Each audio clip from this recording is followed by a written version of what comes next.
The American mind cannot comprehend this. Some of the best responses, by the way, someone responded, the guy on the right wouldn't be able to comprehend the slur I'm about to call him.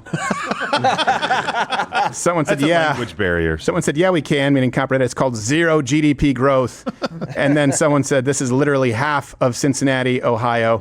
We have a skewed perspective in the United States because we can kind of picture everything. So this picture with a caption has gone viral on X. And here's the picture, and it says, the American mind cannot comprehend this. And as of now, it has like 65 million views. Because you see two men playing in what looks like it could be Italy, maybe I can't exactly tell. Playing some kind of a game at a pub, and a lady smoking a cigarette, seemingly doing nothing. So, just having lunch on the sidewalk. Yeah, and a lot of comments are like, well, yeah, because Americans just, they don't work to live, they live to work. And in Europe, they have it figured out. They have much more work-life balance. And I do understand, you don't want to be like Japan in the 90s where you have to avoid just thousands of plummeting tiny bodies because people live in the office and they're killing themselves. Yeah, there does need to be a balance, and family should be a value that you esteem higher than, for example, work. But Europe, just to be clear, and this is where I sort of part ways with some of the white supremacists, not nationalists, but white supremacists, has contributed and created pretty much nothing for a century and a half. There's a difference between having work-life balance, like obviously it would suck to be an H-1B worker working for Tesla or working for Meta, where you have 16 families in a house and you work 70 hours a week for no pay, where someone skims off the top.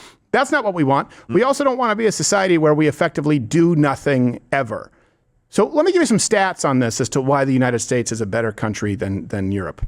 And I know Europe is not a country, but take any country in Europe, we're better. So give you an idea, well, first off, more people want to move here than to Europe. There are 3 times as many Europeans moving to the United States than Americans moving to Europe. That's it. It's pretty tough to argue with those numbers. And I'll get into some other numbers that I've always thought were pretty interesting. But if you look at income, the United States, our income is about 35% higher than the average in the EU. Our disposable income is higher. It's about 2 times the EU average. If you look at youth unemployment in the US, it's about 9.4. The EU average is 14.5, with Italy being about 17, France being 19, Spain being 25.5%. Wow. Siestas. As far as innovation, this is why Europe can enjoy smoking cigarettes and sitting on their ass doing nothing all day. The United States is number 1 in startups, 84,000. Number 2 is India, which they're fudging the numbers. There are 18,000 startups. Number 3 is the UK with 7.6 thousand startups. And something that people will often say is like, well, they have a higher quality of life in a lot of these European countries. That is true. That is true. Now, it's not really fair to compare, for example, making a socialized healthcare system work in a Norwegian country that is the population and size of Rhode Island. Okay? If everyone in Rhode Island was the exact same race, from the same lineage, with the same history, same work ethic, I'm willing to bet that you could make some kind of socialized healthcare system work. That's not what we have in a country of 340 million people that is quite diverse. Or our greatest strength, as Joy Reid says. Right. Sorry, she was referring to the Romans. So to give you an idea, they'll say, well, people in Denmark have a higher standard of living. That's true. Again, Denmark, look at the population. Look at how homogenous it is. Here's the stat that has always blown my mind, and I've presented this before. Danish Americans, their living standard, meaning you take them, you transplant them in the United States, 55% higher than Danes in Denmark. Swedish Americans, their living standards are 53% higher than Swedes in Sweden. So you take the people, you take the history, you take their identity, which is important, and you transplant them in the land of opportunity, and guess what? They flourish. That's the stat that has always blown my mind. The United States is better. It's more productive. We are not a perfect country. But anyone who says we want to be like Europe, you know who would no longer be able to be Europe? Europe! Europe! They can't get free internet and free new devices and technology if no one's creating it. Hey, the EU Parliament just called and said you can't take the month of August off anymore because you have to fund a military now. Yes, exactly. Sorry. Yeah, just change it. Hey, you know what? Protect yourselves. There you go. Let me way of life changes. Let me put a finer point on it. How high on the hog do you think Ukrainians could have lived if they were actually spending money to defend themselves from the war that they face now? In other words, if they knew they could rely on $0, zero weaponry, Zero innovative technology from the United States militarily. They would have had to invent and develop and manufacture it all themselves. How do you think Ukrainians would have lived? As Russians. Yes, exactly. I think a lot of these people would have been like, we can't sustain it ourselves. Same thing with Canada. Let's get a daddy.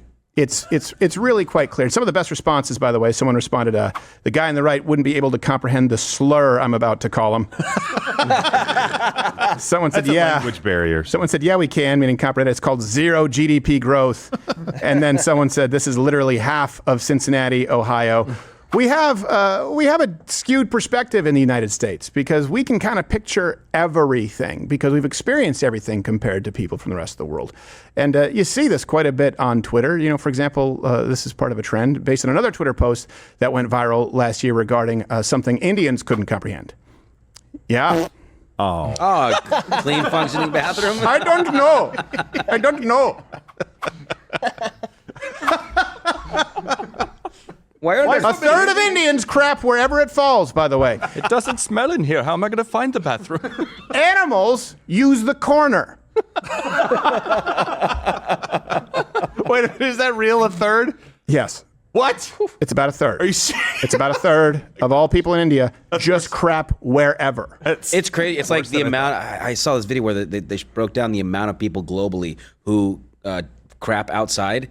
It's like something like 40% of the world's population who craps outside live in India. It's like a heat map, and there's just this giant red dot over India. There we are again, leading the charge. We are number one. No one poops on the street better than us. We are import-export poop coordinator. Now, what? Quickly before we move on, you know whose mind is kind of blown by this? The out-of-business restaurant where they took that picture. Oh, really? Now out of business. Permanently closed. Where was it? Spain. It was Spain. Yeah. Oh. Spain. It's Spain. It's permanently closed. That's right. We are going to play backgammon, and this lady is going to smoke a cigarette, then we're going to take a nap. And go bye-bye. I would have stayed open, but they would have required me to work. So we closed. I want to relax like they are. I am not going to be a busboy. That will be the end of me. I have pride. I won't be a busboy. I will be unemployed. What do TikTok nurses, COVID lockdowns, and lesbian school teachers have in common? None of them will be included in this next video if you click it. It's the internet. It's a cruel, dark place. I can't promise you the world. But today, I can offer you that. And isn't that a step in the right direction?